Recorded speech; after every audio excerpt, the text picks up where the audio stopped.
even stated, oh, this is kind of cool as we kind of head into our first game here, because they were getting aggressive and they were putting themselves in a position where they're just going to fight early, kind of get warmed up, right? But then game 2 and game 3, and we started to see these kind of very early pushes that were, to be honest, just unnecessary from them, and they ended up getting wiped early in multiple of those games. Exactly. Here we go. First Miramar of the day, the second to last Miramar of the group stages as the plane takes to the sky. As I said, as we saw just before, somewhat eastern, I should say, very eastern plane path this time around. And again, keep in mind, some of these teams have not played each other before. Correct. We were talking yesterday and saw yesterday the San Martin hot drop, and with the plane this far eastern skewed, we might see teams forced to alternate drop spots, which can cause some early game commotion. And what I'm looking at as far as early game commotions is Picado. 17 and Sonics are obviously both in this lobby. There is the possibility for contention. I don't know if Sonics will necessarily commit, but we do know 17 regardless will be heading to Picado.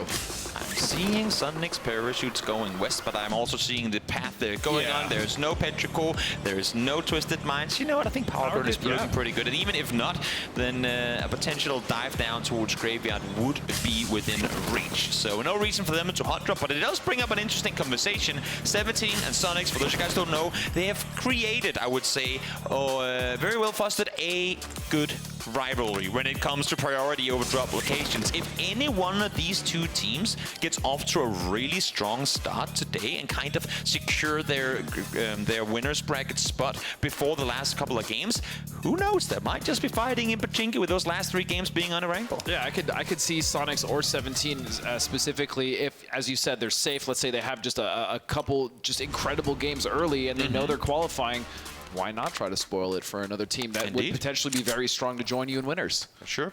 We are also seeing that Daytrade seems to be the victors of the San Martin scramble. The good thing for them is they get the win on a tie. It was a 4-0 one way, 4-0 the other way, but DD team saying, you know what, we tried it in day 1. Sure, we got the win on the first time around, but also that 4-0 in favor of Daytrade, they ain't worth fighting for. I think had they come off to a better, had they had a better day as a whole yesterday, we might have seen them contest, but you know, Impala is open and available. Why not head out there? I agree. At this point, you want to make sure that you at least punch your ticket through to winners, giving yourself that second chance. So I do also like that from DD team as well. And as I look at the circle, Toby, there's actually so many different elevations. We don't see this circle necessarily too often. A little bit to the west of water treatment, lots of different elevations. Obviously, you have crater fields as well, and we've seen teams like Friendly Fire actually take incredible use of those emergency pickups, getting on top of those areas where you can't actually get naturally. And so I'm curious to see if we're going to see something like that happening in this game. I would not be surprised at all. The only issue is, and with Miramar in particular, with how much open space we're playing with, emergency pickups,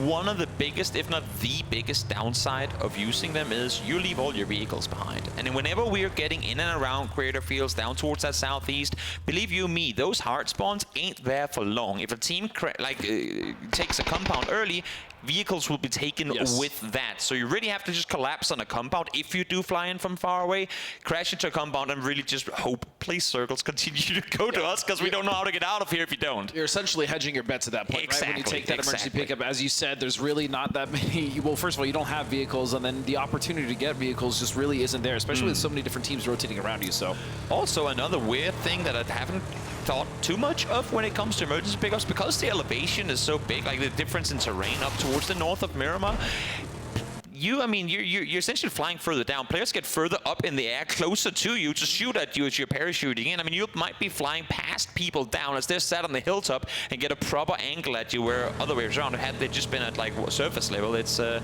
little more difficult to hit those shots. But everything is kind of working against getting a good emergency pickup drop up towards that northwest side. I'm always just terrified when it comes to that new tool. Is just the fact that you do tend to fall slow in certain areas, especially when you're talking about players taking higher elevations to be able to shoot you down. And we saw it yesterday in Tego, right? With a few teams using those emergency pickup, just getting shredded out of the skies. And so there is that inherent risk. But again, if you do see the opportunity, if you do get circles, as you were saying, you get fed, that can absolutely win you games. If not win you games, just get you a disgusting amount of points through kills alone. Sure can. It's a slow start to this one, considering that we had hot drops in yesterday's games. We had a lot of commotion on early rotations, despite the first circles actually not being all that miserable on Miramar. But it goes to show, and it goes to prove that teams know what's on the line here. They do want to avoid that losers bracket if they can. They know how much more chaotic it gets down there. Yes. And they just want to punch the ticket as fast as possible. So. Well, you also just give yourself a second chance when you're in winners, because you do have the, I mean, you have the safety net of if you don't do well in the winners bracket, hey, you at least get one more shot in losers. Yeah. If you go straight from the bottom 8 here, that's it. Your one shot is that losers bracket, and you're done after that. So that cushion is very important. Plus, it's just more games, right? Even if you do go to winners and you don't do that well, you're still getting a lot of experience with these teams, and that's going to be pay dividends later in the tournament, especially if you can make it to the grand finals. Oh yeah, for sure. Game PT on our screens here. One of the teams coming out from the eastern side. One of the teams out of Korea that I'm not gonna lie, I haven't had the biggest expectations for coming into it, and so far they haven't really impressed either. Having said that, they did have some decent moments during some of their first gameplay. It's small things, but you know, a good rotation there, a good fight here. If they can somehow convert those things into taking place during the same game, I feel like the global stages in PUBG as a whole is just the proving ground for teams that have maybe not disappointed, but also haven't really performed regionally, to go out and say, don't you think twice. Like, don't take us for granted. Right. We can still pack a punch. I mean, they qualified here on equal terms with everyone else. So I'm hoping to see both Friendly Fire, Game PT, DDT, some of these teams down at the bottom of the leaderboard currently be able to get through to that winners bracket. And even speaking of a team like Friendly Fire, right, having the ridiculous surge in the last couple days in order to qualify. That team, I mean, they started off the event fairly well, right? Yeah. In their first day of play, they had the first 2 games were pretty solid. They got good kills. They were able to hold off their position, especially when I look at their game from, not El Azahar, but I believe it was somewhere around that area. They staved off multiple crashes, right? Yeah. Excuse me, it was in Cruz on the north side of that. Yeah, so they were able to do that in game 1 and game 2, but then game 3 and 4, they were really just kind of getting shredded in their rotations. It is kind of interesting how we have 3 teams coming into today that had very similar day ones. We're talking Genji, we're talking Danawa, and we're talking Friendly Fire. All of them very good games to kick things off, as you're mentioning there as well with Friendly Fire.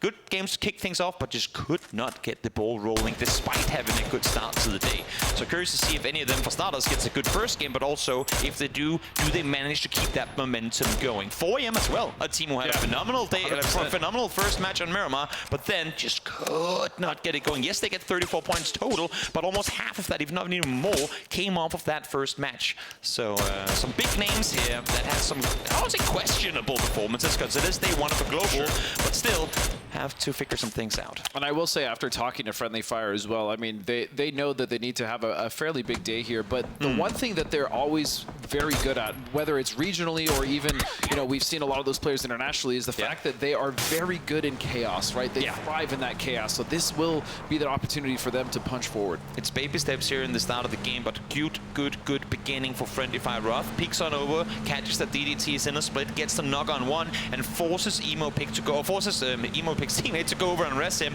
on that west side combat, allowing Friendly Fire to wrap on through. Nice, quick, clean pickup, allowing not only info on what team is nearby you, also seeing great, they were 2-way in a split, now they're probably going to be more, and this is going to allow Friendly Fire to wrap around the other way. So smart, small play, but still, now they have a foot in a circle where they had literally 0 info on just moments ago. And they generally do have these really good macro decisions, right? Roth has been very good. He's generally a very calm in-game leader until things start to break out. But even then, you know, he never really loses sight of things. And now, obviously, with Paige, with Pixel on the team, and being with Sharp, who's been playing with for so long, I feel like this is a roster that can absolutely make this work as long as they can just gel it together here on the international level, which all of these players have international experience. And that's where it's so interesting, right? You have all these players with, as you say, plenty of global experience, but they don't have the global experience together. And force players into the same box for 2 weeks, and you know what, even though they might seem the best of friends online, it can work against them. So this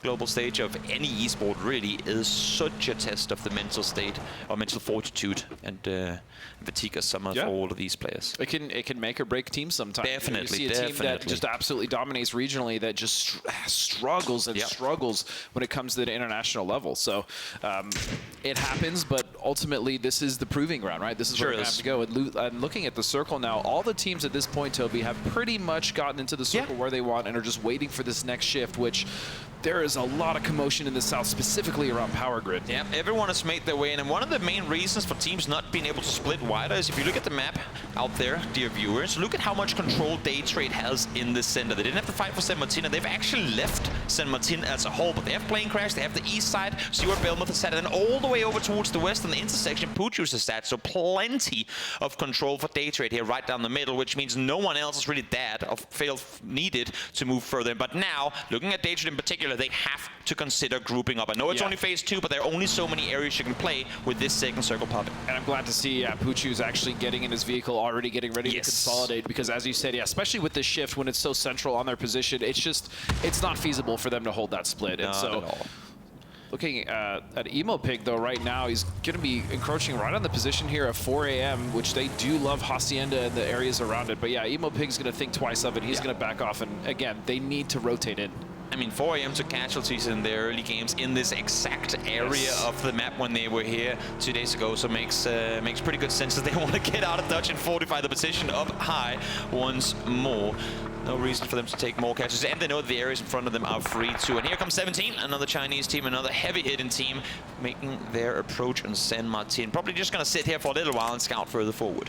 Yeah, just above them in that antenna area is Day Trade. As we said, they did consolidate at a very strong position as well to hold over. But look at this now. We have Danawa pushing the team of Theraton 5, and the first shots are going to come out. Loki wants to get the knock, but no, 2 members already down for Danawa. Make that 3 as the Nonix are taken out as well. Theraton 5 have not had the best start to this tournament, but here they are showing up. Soul, though, with the Sonar, finds one in return, but he is the sole player left alive on the team. You can see FaZe Clan lingering as sharks in the water, trying to maneuver their way around. They've heard the commotion. They want a piece of the pie, but Soul has to make things happen fast because his teammates are falling by the second. Finds one as Patham Bomb goes down. And just like that, he's even this out for the most part. If he could just find one more, but Theraton 5 will not only wipe out Danawa, but they will be able to recover. No, they won't actually. FaZe is right on the way. Very smart. Plenty of knocks on both sides, and FaZe, though, that is a feast, an open buffet, just waiting for them to come say hi. Thanathon have not had a chance to rest anyone, so 3 knock players, 3 potential kills for FaZe to come through here. Ghost up with an 8, finds the first. We'll see if the pull-up here is going to get more. We know that these buildings are hard to push, but more and more players from Theraton 5 are falling as we speak. Those nades were amazing for dispatching the down members there of Theraton 5. It's just FaZe Clan. They know there's only 1 member left potentially with 1 knock here. A beautiful play. Again, reading that fight, third partying at the perfect time. FaZe are incredibly good at these up-close fights. We'll see if they manage to make things happen here. Yes, they sure do. They get all the knocks as well. Had they just gotten Thanathon up on the top, that would have been all those kills going to Danawa. So very smart that they managed to clean sweep through the downstairs, get those extra points, and now Thanathon all on his own. In the pip down below, you can see Gen G and Sonic's fighting as well. That's a fight we'll hop to in just a moment. Let's see here, though, if Thanathon can somehow get out of here alive, but it is not looking easy for him. And for FaZe as well, how much are you willing to push? It's a 1 staircase upstairs. That could be a shotgun waiting for you. It is a dangerous and potentially unnecessary play to try and make this early in the game. And that's always the risk, especially when you're pushing these specific 2 stories here, because there's only 1 way up. It's just that single staircase on top of the fact that there's smokes around, but Fex is aware and he will have the sawed-off in his hands. Good thing for them. Dangerous. They got all the 3 flushes. They know it's a solo. Had they only found 2 and still looked for the other, could have been 2 players upstairs. Trying to make his way on down. Not gonna happen. I like the idea. He heard them come up, try and see if he can get an off angle. Not gonna happen though. FaZe, clean sweep and take all the points out of the hands of Danawa, who go down with nothing. On top of that, they have now one of the best positions here on the map on the north side. So FaZe looking very well, or very good here in their start to the first game. Insane as well how fast things went wild. We were 12 minutes into the match when the first kill came through. And just like that, boom, we lose 9 players in an instant. So that's what Mirror Market do to you sometimes. You saw casualties come through in the fight between Gen G and Sonics, but it was H-Win who fell. So we'll see what they can make happen as both Sabum and Cerberus, they've kind of been running side by side this entire game so far, but who comes out on top? Oh, Hayasaki, that is not the place you want to crash your car. No, please! I hate when that happens. I've been in that position. It's just stuck in quicksand. Yep. He's going to be found. Flash will take down Hayasaki. And this circle is very interesting, mainly because it's just a big plateau in the middle. It's almost like King of the Hill with an approach on every single side. Exactly, but so hard to play the hillside. It is. You can't use it at all, at least not right now, because all the good positions surrounding the hill are still in play. In the meantime now, E-Arena coming up to say hello. It's a 17 gaming. No casualties on either side just yet, but you can see here 17 do not seem like they want to share this area at all. Issue is, E-Arena have already made landfall. They're sitting pretty safe in this position, at least for now. Yeah, the fact that E-Arena actually got around on this rotation and was able to kind of backfill here on 17 is pretty impressive. They are one member short as he's still behind, but at the very least, they're alive right now. But this push is absolutely going to be coming from 17 Gaming as we move back over here to Sarvum actually, as they are fighting Cerberus. Yeah, it's not fun to be looking straight up to Cerberus. The good thing for Sarvum, despite them having 2 players knocked, is that Daytrade is defending them over the top. So maybe these reses will be able to come through, depending on the force on the nades being lopped on from down below. We're seeing fights on multiple fronts here. Again, this circle was going to be very hard to play, and because we didn't have any casualties early, these fights were bound to happen. 53 players alive in this circle specifically. Again, that King of the Hill plateau and Daytrade, the ones that are taking the advantage out of all of this, getting that circle, they are very happy about this. All the other teams fighting around them may not be able to get as many kills as they want, but at the very least, they're safe for now. And look at this, Sarvum still somehow surviving in this bowl. Exactly, huge reset for them to be able to pull through. They heard the shots over the top of their head come through, and they are able to stay alive because of it. Gen.G, a little bit of commotion we saw. I think it was Pio running over Taemin when they appeared up on the compound, and now things are working very much against them. Question mark find kills, but you can see once again Cerberus out there getting impact on fights they have nothing to do with. Cerberus, that's actually been their MO this event so far, having an incredible day one. As I'm pretty sure we're here. Is that hearing motors? I'm hearing motors coming in. Somewhere in the distance, and it's going to be Pio going down. So only 2 members left for Gen.G as they sit on the northwest side of the circle. Or actually, they're more dead center. EJ got rest by DG. Now he can return the favor. As you can see here, there's just nowhere for Gen.G to go in this one circle. Hard shift towards the north, a tricky one to play. And all these teams down in and around San Martin will have to somehow make their way north. The plateau is half of it, the other half an open, dead road where you just do not want to sit. No, and on top of that, there's going to be so many teams already trying to rotate in, specifically from the south. FaZe has so much control, and they can see everything happening in that circle using that road. And I love that they've left Corexi on the top side of that as well. He's going to be an amazing overwatch for them as this fight between 17 and E-Arena is still going on. It had to happen eventually, and now it does as all these as the circle shifts up towards the north. Xiaobei has been sneaking his way forward for a while, but the shots come through. He doesn't connect any of them. Now, finally, able to find a headshot, but plenty of damage done in return. Lil Ghost wants to come in and have an impact. Xiao Wu needs to cover over the top, needs to help his teammate out. As they're trying to wait at least for Xiaobei to get the heal on up, and it will happen. Lil Ghost peeks on in, gets one. Huge play coming through, but Lyrics instantly there responds. Lyrics wants to get that fledged. Zizzy now coming on the backside of this from behind. Xiaobei, oh, they almost lined up there. That could have been a team bot. Nice trigger discipline, though, as Xiao Wu will take out Lyrics. One member left alive. Zizzy, can he do something here? He's too far away. He was the off angle. He tried to wrap around, tried to be able to backstab. We've seen it work for teams in the past, but Zizzy just too far off and too disconnected from the rest of his team. And because of that, 17 will live to write home about it. They do lose 2. Lil Ghost and Sushu down early, but we know both Xiaobei and Xiao Wu, they are dangerous, dangerous players. So do not count them out just because they've taken casualties. The problem for them now becomes Daytrade as well as DD Team. Right? If they even do get rid of Zizzy, if he doesn't get a nice little cheeky backstab on them, they're going to have to move up to a position that's very much occupied by not 1 but 2 teams. He knows it's a he knows it's a gun game anyway. Might as well try and see what you can salvage. Xiao Wu knocked, should get flushed as well, depending on how much Zizzy dares to peek over. But I believe it's the 2nd or 3rd knock on Xiao Wu, so down low as he tries to crawl for info, and there he falls. Zizzy, he's losing his teammate, but again, salvage as best as you can. 4 points on the board for them here. It's a good start. And as a solo, I mean, he might be able to find a spot somewhere to sneak in, but as you see DD Team, they are aware of this fight happening just underneath them, as is Daytrade, but they're not going to move, so that's going to be a very difficult road for him to cross, or line, I should say. As Falcons also have a nice nice position here, kind of gatekeeping the rest of the Southeast. I actually kind of like, because where we're seeing Sonics right now, Cerberus were just before, but they have backed off. They've technically allowed Sonics into the circle. You can go, why would you do that? Because if they were set there and Sonics push up and they force that fight with them, that's Sabin peeking over, that's Day Trade peeking over, that's multiple teams engaging, and they go, you know what? We'll give up this mediocre spot, move further in. We might not get all the kills, but if a fight comes, now we have the third-party potential over the teams that would have third-partied us the other way around. And the fight is more likely to happen between Sonics and Sabin. So yeah, that's a very intelligent read coming out from Cerberus as they now take a little bit more of that plateau. Circle is about to shift, and it is going to go into a very difficult area. The center of that is basically a bowl in that road. So if there's anything opposite to a city ending, this is it. Yeah. There's literally 3 buildings inside phase 5. It's not something you see too often, but it's going to be a good test for these players to see what they're going to do with. Granted, there's a pretty decent amount of dips around the road as well as on that plateau, but the fight for the south, where Cerberus's Himas currently sits, is going to be probably the most important fight on this circle. Yeah, we're seeing Sonics now. They know they have to make a play. They know that their team's still in the compound towards the north. They know they're going to have to take this fight up close to Sabin, but when do they go for it? When do they engage? And how do they do it without Cerberus third-partying them? That's the trick, isn't it? How do you take this fight without getting third party? And you see Duckmire there just kind of setting up for this. They hear the nades going off. Win now making the approach there. Global Armory with utility being traded. Tiggleton gonna go for the spray. He doesn't find the knock though, and now in a bad position. Every single shots being fired that they don't get knocks on. It's just another chance for Tygon to peek on forward. Tiggleton now finds 1 in return. So that's 2 down for Sabin as they do manage to get the flush on a couple as well. Sheila should be flashed for days off of that, but unfortunately Tiggleton will be as well.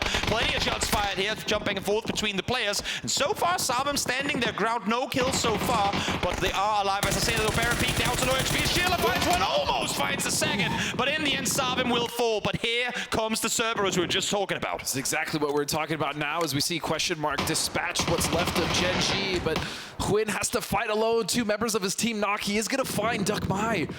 But this is going to be so difficult, especially with Blue just encroaching on them. Outside circle, phase 5. H1 does get a first aid off, but I feel like it's just him. Do get 1 more kill off of it, but nothing more will happen. Cerberus taking a casualty. I don't think they really would have wanted to, but Duck Mike caught off guard there as he tried to get back down behind the Ridgeline shot in the back in transition. So very, very costly for all these teams trying to make their way in. And now up on the northern side, you have Friendly Fire, you have Face, you have Game PT. They're just sat here waiting. Limited to no damage done to them throughout the entire game.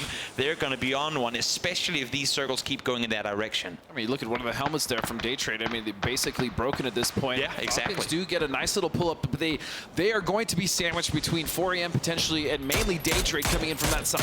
Will be taking shots here at question mark as they try to make their approach up that hill, but it is not possible, especially with this angle. I think Besselog was very happy that Page had to reload there because there was still a solid 50 meters yet of that sprint in the open. And just as I say that, there comes the shot stolen. Himas peeks on over, gets the flush and 1 knock on the other. Dante is all that's left on the team, but that nade, 94 damage done. And second shot comes through over the top, so a little bit of EMEA help coming out as Page gets the shot over the top. Still, I'm looking at this next shift that is about to go down. And it is going to hard shift to the east. There's literally nothing to play. I'd say 60% of the circle. And worst thing is the hill is still in. If there's a game for Game PTs to go out and rag up points in, it's going to be it right here. We'll see now a Day Trade yet again forced to take a fight. This time around it's against Falcons. The Falcons, yet another team who hasn't had to do too much in this match up until this point. But here they are, 1 kill on the board, but all 4 players live. And as you can see with the helmets and vests, they're barely even touched. Yeah, and that's the most important thing. The fact that they have 4 players alive. They haven't had to fight. These nades now starting to come down and devastate Day Trade. As there's 2 members knocked in. Beautiful! Silson and Capitan will come and finish that off. Lou at least getting his 1 point for Poochus. Lining it up as best as they could. The thing is, for Falcons, they ain't in yet. They need to try and commit to that check. They have a car down below, and they have Capitan still sat far down towards the southeast. Question mark will fall as well as Cerberus. So multiple teams taken out here as we get way closer. Actually, no, take that back. Tygon is still creeping his way forward, but I feel like his days are kind of counted. Yeah, now Falcons, the onus is on them. They need to make this push into 4 AM.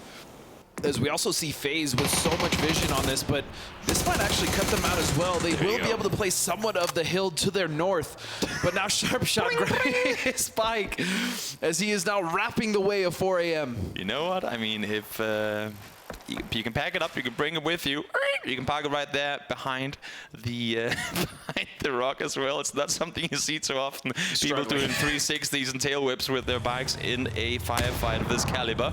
But now back to the Falcons we were talking about just before. Where do they rotate? They have Capitan as the anchor on the eastern side. They got to play the east. Yeah, they're going to go back to the east. There's no real reason for them to push right now, especially because Capitan isn't going to be able to help at all. Do they hunker down behind? I mean, they're still in on the road side. The thing is, Game PT, I mean, I think they're very happy right now that Game PT isn't being more aggressive. Yes. They should be up there, almost like over-peaking to get knocks on people, to pressure some of those fights, because no one on this southwest side can spend time focusing Game PT because they know their opponent's right next to them. So go aggressive. Dare to try and take some of those aggro peaks. Even if you do get knocked up on that hillside, you rest, you crawl back down, and you rest your teammates up again. Especially because they have Hush kind of keeping tabs on FaZe, right? So why not do that? And this is something we actually talked about. Game PT is just, they're very passive. Got it there, man. You gotta go out and want to claim it. It's gonna be brought home. Aegis, shots missed there. Somehow Sharp is still alive. In the end, though, he will get the better of him, but took him a few more bullets than I think he would have wanted. And now it's just down to Pages. As far as friendly fire my God, he's got all the way up. They have no clue. Oh, you said Hush was looking for He was looking in this direction. He is 8xing the other way. Now he jumps to him too. Famas in hand. That is probably one of the better weapons you want to have on up close fight. But caught with a nade in hand. Make that a flash as James finds the first one. And that is going to be open season for FaZe to now push on forward. They are getting shot from the other side. But if you're Game PT, you have to strike and you have to strike now. And they're trying to, but they're starting to fight back. 2 members knocked here from FaZe. Corrects the infects down. Yeah. And Gustav is nowhere to be found. It's just James. This was a flank idea that they didn't think they were going to get much of, but once that first knock came through and they thought they had the upper hand, it very quickly ended up working against them. But go! Where's the response? They have 2 knocks! Get in there! 2 knocks, no one up there to fortify that. Nade is going to take him down low, and I don't think James has any smokes to deploy to try and get his teammates back up. But nope, that second nade is going to do it. James down as well, as now Gustav, solo player alive. That is Game PT. Very fortunate in a situation that 1 or 2 bullets different could have gone hard against him. And now just Gustav remains, as he's not in the circle. He is going to have to make some sort of rotation. Page is going to be his biggest obstacle, as he is desperately trying to find him and get rid of him so that he could just move into the circle, Toby. Placement point, a kill, and Gustav is looking for anything he can. I don't even think those 3 palm trees are going to be in either, so it's a difficult journey up ahead. Good thing for him is with this bullet connecting, there we go. Actually, it's Page who finds it. It's Gustav who finds it from the back, so a 2-point kill to secure top 4. Now, what is Falcons going to do? They're sat on the backside of 4 angry men who have just been sitting on this plateau trying to rain down as much damage and dictate the circle as possible. Game PT as well. Game PT got to live with the scare of 1 peeking over, but now they have missed it again. Somehow they're allowing these solos to creep over the top and take him out. With a smoke in hand. Smoke deployed is going to grant him the cover to allow him to use his mortar to shoot over the top. A little short, I mean quite a bit short actually, but I like it though. I do like the idea of him using it, but Game PT, again, just doing themselves no favors with this lack of proactivity. I mean, they're getting some points on the board now, but so many left. This one is hard to call. Game PT has to move. They have to go down the hill. Here they go. Good thing for them is that everyone on the other side is fighting, but Gustav is still crawling around. He has snuck his way up, and I don't think Game PT knows where he is. They should know that there's a FaZe player still alive, but look where he's prone down. Maybe the guy's going to give it away, but we'll see what's going to happen here. Yeah, and Game PT down to 2 members. Falcons down to 1. 4 AM would love to recover if they can, but I believe they also will be down to 2 here. Circle, where do we go? Gustav gets it all to himself, but he's going to run on up. He knows that kind going to grant him the cover that he needs. Backstep if you can. Game BT once for the 3rd time. Not looking the right direction here. Both of them focusing 4 AM. They're not expecting Gustav to be sprinting up behind them. Now they're at least going to get rid of 4 AM. Gustav, though, making his approach, using this push. This could be the makings of an incredible play here. If he could just find 2, they're focused on Sills and Toby. But luckily for Gustav, he doesn't peek at the right time. Does fight hit on the backside now over the tip. Does he win this one? Does he bring it home? Or does the Dane come out victorious? This would be huge for FaZe and for Game PT to bring it home with all the odds that have gone against them, with the fights they have missed, with everything that has worked the way that it has. They somehow come out victorious regardless.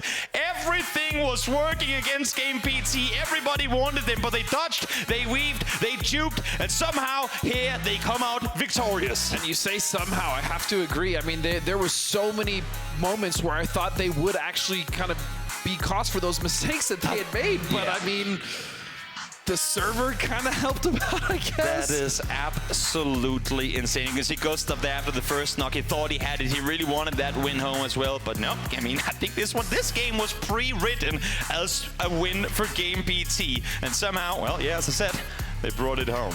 Yeah, they did bring it home. I still do think they left a lot of points on the board, though, Toby, as, you know, they were able to get that win. That being said, that's game one. Let's head to the highlights.